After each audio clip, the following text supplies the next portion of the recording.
Les forces armées de la République démocratique du Congo ont été sans pitié ce vendredi 7 janvier à 5 h du matin en neutralisant 5 rebelles ADF lors des affrontements avec les Mai Mai Kiandenga. Dans la foulée, l'armée régulière a récupéré 3 armes de guerre de type AK-47. Ces images de front à suivre dans un instant.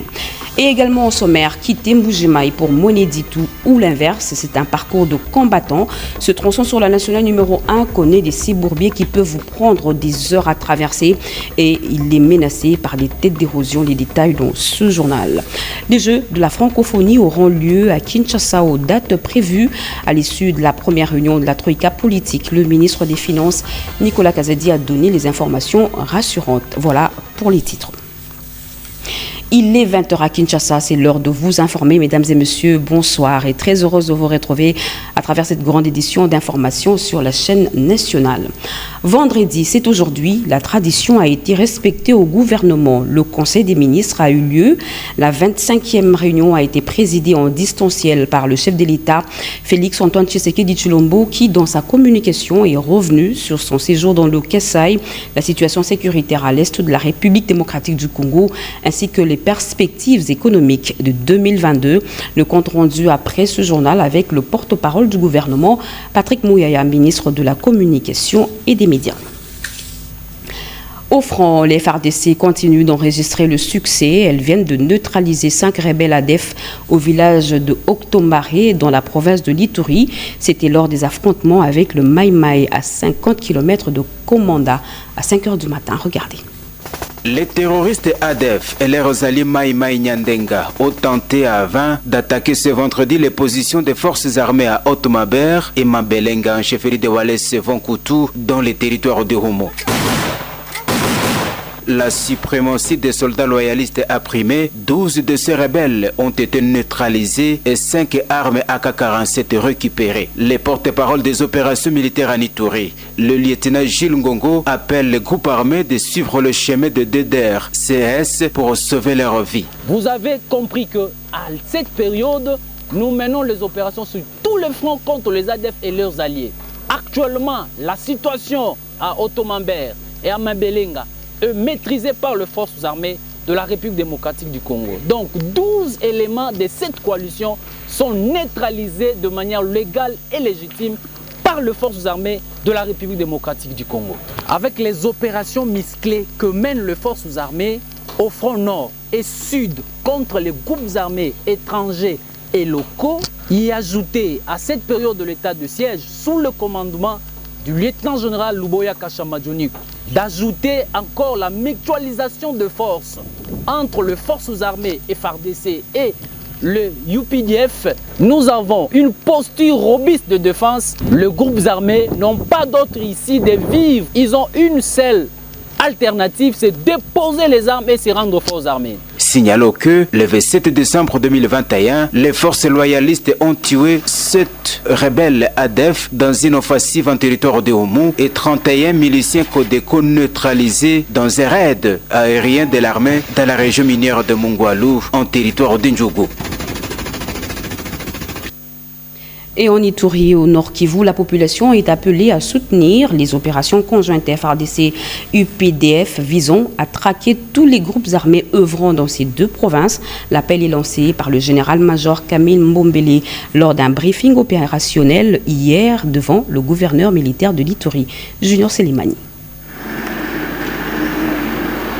Tous les groupes armés actifs en Ituri et au Nord Kivu seront traqués et détruits par les opérations conjointes FARDC-UPDF à l'esprit et à la lettre de deux chefs d'État, leurs excellences Félix Antoine Tshisekedi Tshilombo de la RDC et Yoweri Kaguta Museveni de l'Ouganda. Déclaration du général Camille Mbombele, coordonnateur de ces opérations, au sortir d'un briefing opérationnel devant le gouverneur militaire entouré de commandants de grandes unités. Ce sont des opérations qui ont été commanditées par nos deux chefs d'État, tenant compte de la menace de l'ADF qui s'est fait sentir et en Ouganda et ici chez nous, pour que ça puisse faire des effets pour bouter cet ennemi commun hors de notre territoire.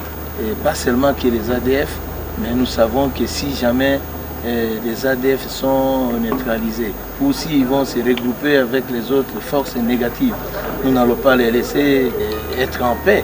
nous allons les poursuivre jusqu'au dernier retranchement, comme ça a toujours été l'envie de nos autorités de les neutraliser pour qu'ils ne puissent pas faire du mal à la population, à notre économie et au pays.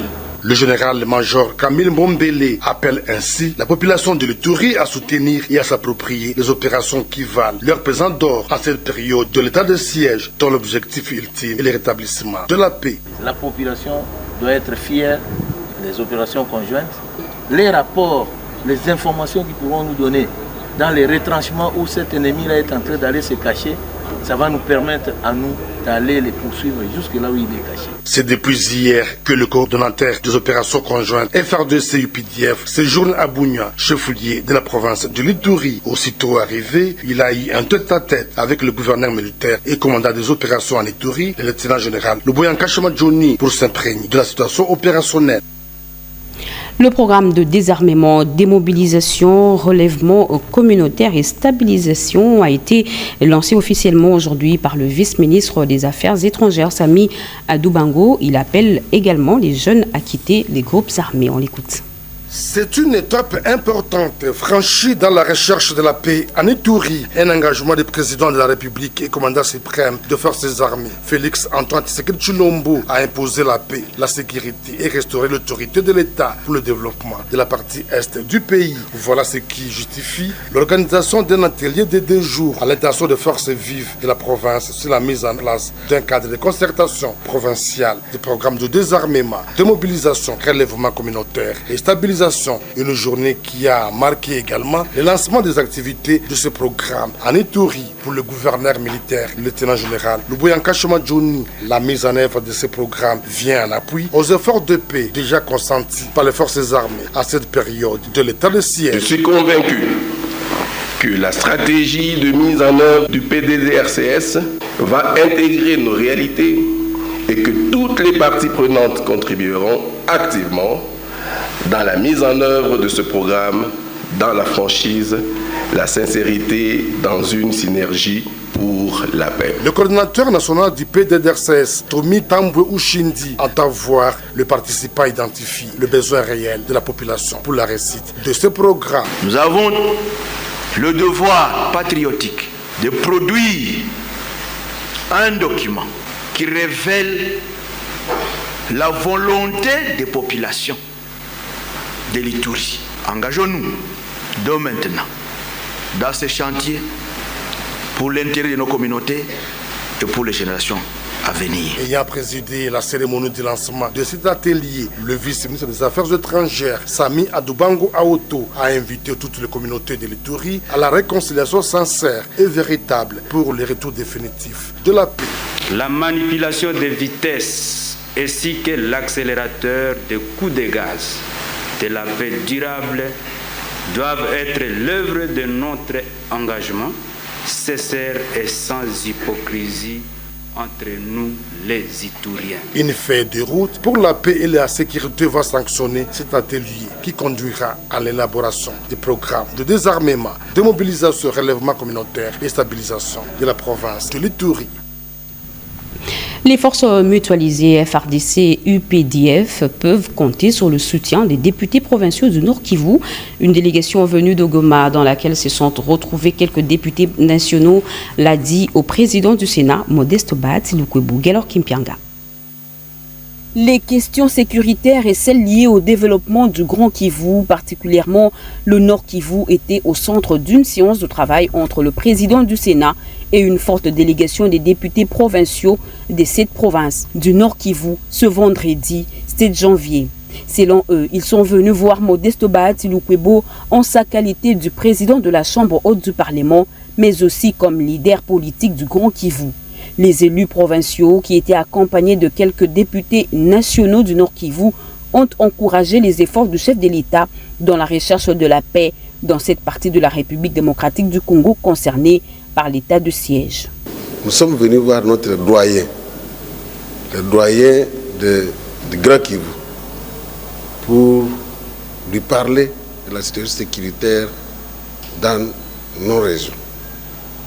Et surtout, nous avons insisté pour lui demander de peser de tout son poids comme nous l'avons fait devant d'autres institutions, et de faire comprendre que la mutualisation avec l'UPDF de l'Ouganda, il faut les soutenir avec toute sa force et surtout savoir que lorsque des personnes viennent d'ailleurs pour vous aider, c'est à vous de faire l'essentiel pour que cette aide soit beaucoup plus efficace. Voilà ce que nous avons demandé au président du Sénat pour qu'il nous aide à soutenir cet élan. Nous l'avons fait devant d'autres institutions, nous devrions aussi le faire devant notre doyen du Grand Kivu. Modesto Bahati Lukwebo, qui a salué la mutualisation des forces ougandaises et les FRDC, a appelé les uns et les autres à soutenir toutes les initiatives du chef de l'État, Félix Antoine Tshisekedi Tshilombo, qui ne ménage aucun effort pour le retour définitif de la paix dans cette partie qui connaît l'insécurité depuis plusieurs décennies maintenant. Tout à fait autre chose à présent, 26 millions d'euros disponibilisés par le gouvernement pour la tenue des Jeux de la francophonie. Information livrée par le ministre des Finances Nicolas Kazadi au cours d'une conférence de presse tenue hier à la première réunion de l'année de la Troïka politique, réunion à laquelle ont été également pris part le ministre d'État, ministre du Budget et la gouverneure de la Banque centrale du Congo, Edith Chala. Aimé Boji Sangara, Nicolas Kazadi et Marie-France Malango Kabedi-Mbouyi, respectivement ministre d'État, ministre du Budget, ministre des Finances et gouverneur de la Banque centrale du Congo, étaient en première réunion de la Troïka politique pour évaluer le programme économique du pays en 2021 et jeter les bases de l'année 2022 qui vient de commencer. Avec leurs experts respectifs, différents projets ont été analysés. Le programme avec le Fonds monétaire international est à suivre avec beaucoup de discipline. Des réformes courageuses sont à poursuivre. Tout compte fait, il y a lieu d'espérer. Sur la réhabilitation de l'hôpital général de référence de Kinshasa ex-Mama Yemo, le ministre des Finances a rassuré au cours du point de presse qui a suivi cette première réunion de la Troïka politique. En termes de résultats concrets, un des exemples d'investissement, c'est l'hôpital Mama Yemo, qui va être développé en 3 phases. Et là, il y a une phase qui est en cours de développement. Au bout du compte, ça, c'est un projet qu'on aura terminé, je crois, en 18 mois, qui est prévu. Et là, toutes les ressources sont disponibles intégralement, ressources propres du pays. Et donc, ce projet va être achevé. Sur la tenue des Jeux de la francophonie à Kinshasa, les peurs et les alarmes sont plutôt sur les réseaux sociaux. Tout est fait et les fonds rendus disponibles dans un compte dédié francophonie. Il n'y a aucun élément aujourd'hui qui nous permet de dire qu'il n'y aura pas les Jeux de la francophonie en RDC qui seront délocalisés ailleurs. C'est tout simplement des rumeurs, de l'intoxication, comme nous aimons nous-mêmes l'entretenir parmi nous. Cette rencontre a permis de s'inscrire dans une dynamique de gestion parcimonieuse et rationnelle des fonds publics pour l'année 2022. La liste des présumés voleurs arrêtés par la police dans la province de Bazuélé vient de s'allonger. La PNC vient encore de mettre la main sur plusieurs autres voleurs qui troublaient la quiétude de la population. Ils ont été présentés à la gouverneure intérimaire de cette province, Ruth Badouli. Retour à Bouta ce vendredi 31 décembre dernier du gouverneur de la province de Bazuélé en intérim, son excellence Ruth Badouli Bangossa a présidé une mission de travail de plus ou moins 2 semaines à Kinshasa. L'autorité provinciale s'est livrée à la presse pour expliquer la raison de sa mission dans la capitale de notre pays, celle de suivre certains dossiers du Bazuélé déposés précédemment à la hiérarchie et aussi participer à la conférence des gouverneurs des provinces et présidents des assemblées provinciales. Lors de son séjour à Kinshasa, l'autorité provinciale était informée de la recrudescence de cas de vol dans la ville de Bouta, dont le cas récent est celui de l'intrusion de voleurs dans la chambre de Monseigneur Jean-Bertin Nadonien, évêque de Lolo et administrateur apostolique du diocèse de Bouta, la nuit du 25 au 28 décembre dernier, où les malfrats l'ont agressé physiquement et emporté plusieurs biens de valeur. Face à la gravité de la situation et soucieuse d'assurer la sécurité et de la tranquillité à la population, Ruth Badouli renonce au repos qu'impose la journée de Saint-Sylvestre en présidant une réunion extraordinaire de sécurité à l'issue de laquelle le commissaire provincial de la PNC, à côté d'autres services de sécurité, lui a présenté les présumés voleurs avec quelques billets volés, suite à la vigilance de services spécialisés. Pour sa part, le numéro 1 de la province félicite de tout cœur la bravoure des services de sécurité pour avoir démantelé ce réseau des inciviques qui menace la quiétude de la population du Bazouélé. Elle a en outre demandé à ces présumés voleurs de dénoncer leurs complices et restituer tous les biens volés. Notez que parmi 7 présumés voleurs présentés, on note la présence d'une femme enceinte et un certain fiston voleur qualifié récidiviste et cerveau de cambriolage de l'évêque la nuit du 25 au 26 décembre dernier à la Caritas Bouta. En attendant les conclusions des enquêtes qui se poursuivent, tous ces inculpés sont mis à la disposition des parquets civils et militaires pour instruction approfondie. Principale route de communication entre Mbuji-Mayi et Mweneditu, la route nationale numéro 1 se dégrade au jour le jour.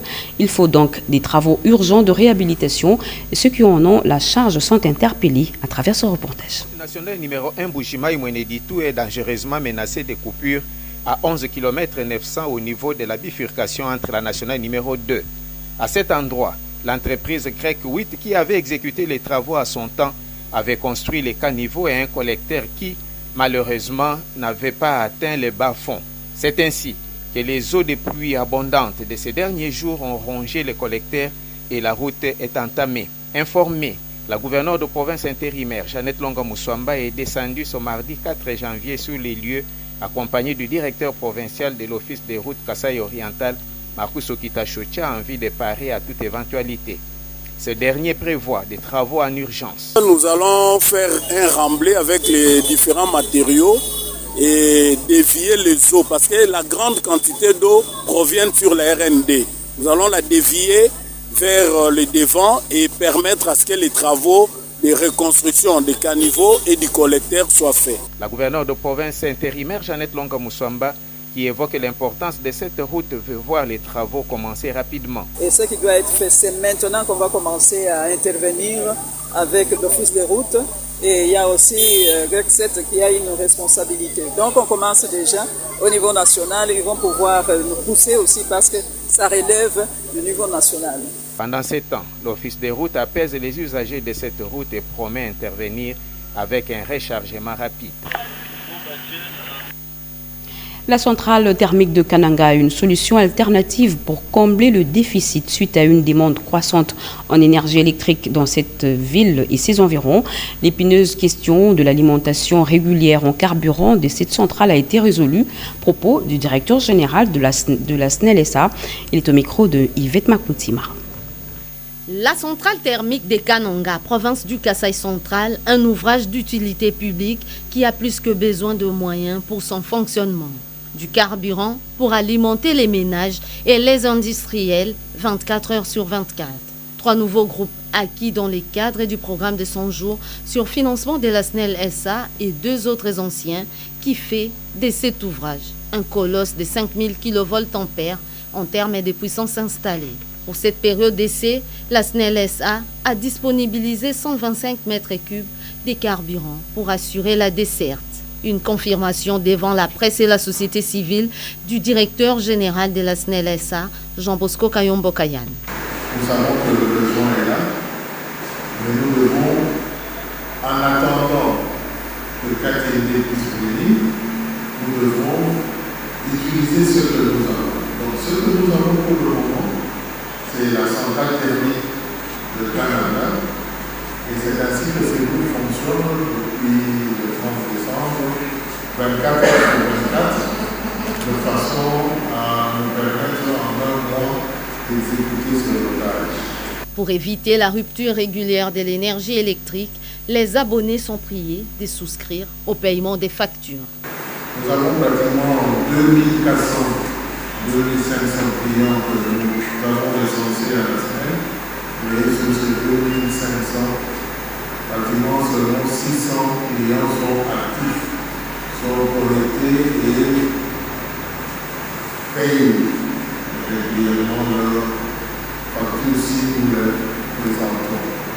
La garantie des 3 groupes, ce sont des nouveaux groupes qui sont appelés à fonctionner. Pour qu'ils fonctionnent et pour garantir l'approvisionnement et la maintenance, il faut que les consommateurs payent l'électricité. Les déficits en énergie électrique étant énormes, mettre en contribution la centrale thermique va répondre par ricochet aux besoins de fonctionnement de la nouvelle usine de captage d'eau de la Régie des eaux. La CADECO va bientôt recevoir une cure de jouvence. Les agents et cadres de cette entreprise vont devoir vider le lieu pour laisser la place aux coups de marteau, des pinceaux et des hommes en combinaison qui vont redonner à ce bâtiment un air frais. La ministre d'État en charge du portefeuille, Adel Kaïnda Maïna, a visité aujourd'hui les nouvelles installations et qui vont accueillir ces travailleurs en attendant la fin de travaux. Elie Toumba et Angèle Mabiela-Dantou. Après son périple sud-africain où elle a eu des entretiens avec les investisseurs du pays de Madiba sur la réhabilitation de la CADECO, l'heure est à la délocalisation du bâtiment qui abrite cette entreprise du portefeuille. Question de permettre aux techniciens de mieux réhabiliter la Caisse générale d'épargne du Congo. La ministre d'État en charge du portefeuille a visité 2 immeubles qui devront abriter cette entreprise. L'immeuble Blue Tower au 3e niveau, la princesse Adel Kaïnda a inspecté le lieu et une grande salle qui peut recevoir près de 100 personnes. Le cortège du numéro 1 du portefeuille s'est ensuite ébranlé vers la gare centrale où un autre espace très viable a été inspecté. Cette délocalisation de la CADECO ou ces relogements va s'inscrire dans cette restructuration profonde des entreprises du portefeuille dont ici, à titre illustratif, nous parlons de la CADECO. Au niveau du gouvernement, je dois devoir maintenant aller soumettre ces rapports à la commission ECOFIN, débattre à la commission ECOFIN et présenter au Conseil des ministres. Et c'est à l'issue de cela que nous allons maintenant signer les accords avec notre partenaire. Nous sommes ensemble dans cette révolution parce que je donne l'impulsion et elle m'accompagne et ensemble, la résultante, nous allons la partager. Pour la patronne du portefeuille, la CADECO doit revêtir de sa plus belle robe d'antan. Question d'améliorer les conditions de travail des agents et cadres. La ministre auprès le président de la République poursuit sa campagne de sensibilisation sur l'unité et la cohésion nationale autour du chef de l'État dans la province de Kwilu. Nana Manouanina a été aujourd'hui face aux forces vives de cette province. Jacques Kabova. C'était une journée exceptionnelle pour les notables et la force vive de Kikwit dans la province de Kwilu. En séjour de travail dans cette partie de la République démocratique du Congo, la ministre après le président de la République, professeur Nana Manouanina Kyumba, a tenu une conférence sur la cohésion et l'unité nationale, cadre choisi l'université de Kikwit. Très ovationnée par la foule en liesse sur place, la ministre Manouanina a sensibilisé la population à prendre conscience de l'état de la province et du pays afin de s'impliquer activement et positivement à la reconstruction de la République démocratique du Congo. Nous voulons assez que les gens maintiennent ou renforcent la cohésion et l'unité nationale, que les gens se pardonnent là où il y a eu de fautes, que les gens se supportent, que les gens s'aiment, que nous puissions rester unis pour reconstruire notre pays.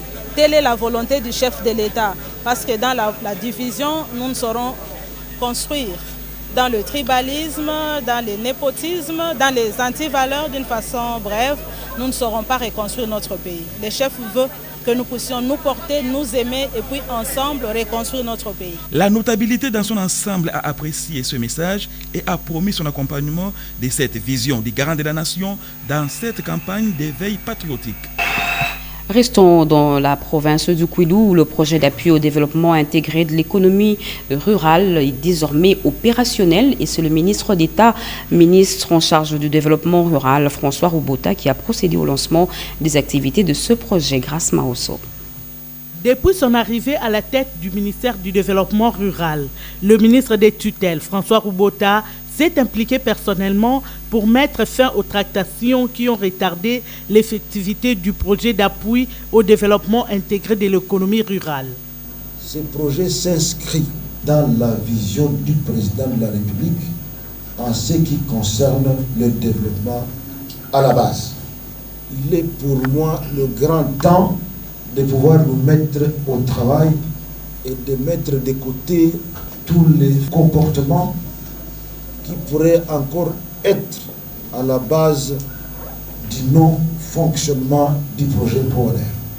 Le président du comité de pilotage du dit projet et secrétaire général au développement rural a rassuré l'assistance que son comité est déterminé à travailler avec l'unité de gestion du projet ainsi que tous les intervenants pour un aboutissement heureux du PROADER. Son impact sur l'emploi en général et celui des femmes en particulier est très important. ProAder ouvre donc une nouvelle ère pour la transformation des produits locaux ayant une valeur ajoutée certaine afin de booster davantage la production agricole, les commerces, autant d'éléments essentiels pour la réussite du secteur agricole qui peut stimuler l'augmentation des revenus et des emplois. Le ProAder vise à atteindre plus de 500 000 ménages. L'objectif est de promouvoir l'économie rurale dynamique prospère. Le président du Sénat, Modeste Bahati Lukwebo, peut compter sur sa fédération du Sud Kivu. Celle-ci a organisé une marche dans la ville de Bukavu depuis le siège jusqu'au gouvernorat pour dire son soutien à son autorité morale et a même affiché sa volonté de porter la candidature de Félix Antoine Tshisekedi Tshilombo en 2023. Gelor Kimpianga. Après la montée au créneau des députés nationaux membres de l'AFDCA pour dénoncer la campagne de diabolisation contre Modeste Bahati Lukwebo, la fédération de l'AFDCA province du Sud Kivu était dans la rue le mercredi dernier pour mettre en garde tous ceux qui s'adonnent à ternir l'image de leur autorité morale, le professeur Modeste Bahati Lukwebo. Cette marche, qui est partie du siège fédéral de l'AFDC, situé à la place de l'Indépendance, avait aussi pour but de soutenir le chef de l'État Félix Antoine Tshisekedi Tshilombo pour ses actions louables menées en faveur du développement du pays. Le parti de Modeste Bahati Lukwebo a par la même occasion réitéré son soutien indéfectible au président de la République, Félix Antoine Tshisekedi Tshilombo, ainsi qu'à leur autorité morale Modeste Bahati, tout en réaffirmant que leur candidat aux élections de 2023 reste Félix Antoine Tshisekedi Tshilombo. L'Alliance des forces démocratiques du Congo est alliée avec les partis politiques membres de l'Union sacrée pour la nation ici présents, ayant adhéré à la vision du chef de l'État, réitèrent leur soutien indéfectible au président de la République démocratique du Congo, son Excellence Félix Antoine Tshisekedi Tshilombo, et réaffirment qu'il est et reste leur seul et unique candidat aux élections de 2023. Ces efforts pour la sécurisation et le développement du pays en général et de l'Est de la République démocratique du Congo en particulier restent louables. Par ailleurs, l'AFDCA, Fédération du Sud Kivu, dénonce la campagne d'intoxication teintée de jalousie et haine ourdie dans certaines officines politiques dont les tenanciers sont en mal de positionnement contre le digne fils du Sud Kivu, honorable professeur Modeste Bahati Lukwebo, président du Sénat. La marche a eu comme point de chute le gouvernorat de province où un mémorandum a été déposé aux représentants du gouverneur. On a noté la présence de plusieurs partis membres de l'Union sacrée de la nation, notamment l'UDPS et le MLC.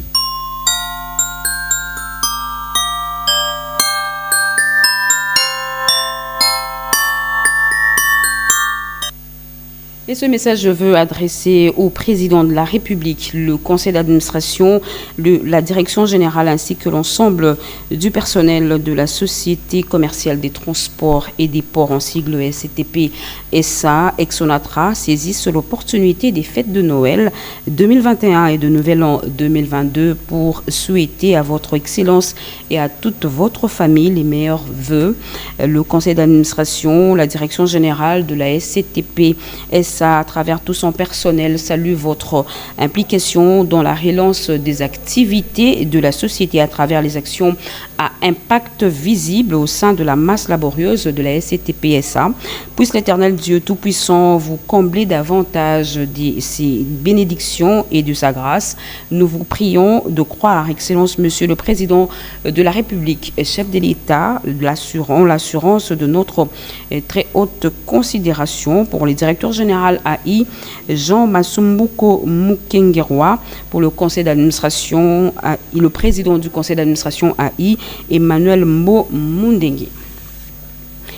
Et ce communiqué nécrologique, le commissariat provincial de la police nationale congolaise de l'Ituri a le profond regret d'annoncer le décès de la mère biologique du commissaire provincial, commissaire divisionnaire adjoint Ngoyi Sengelua Kyo Godefroy.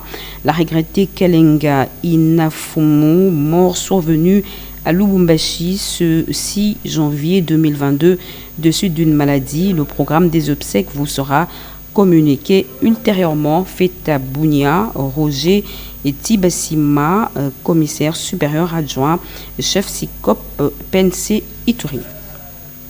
Fin de ce journal, mesdames et messieurs. Si vous nous avez pris en cours, voici le rappel du titre.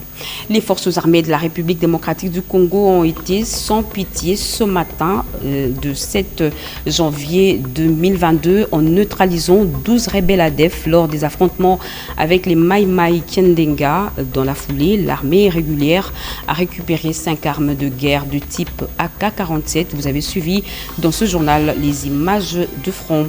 À partir de Mbujimayi, pour Monedi relève d'un véritable parcours de combattants depuis quelque temps. La principale route d'accès, c'est dans un état très dégradé.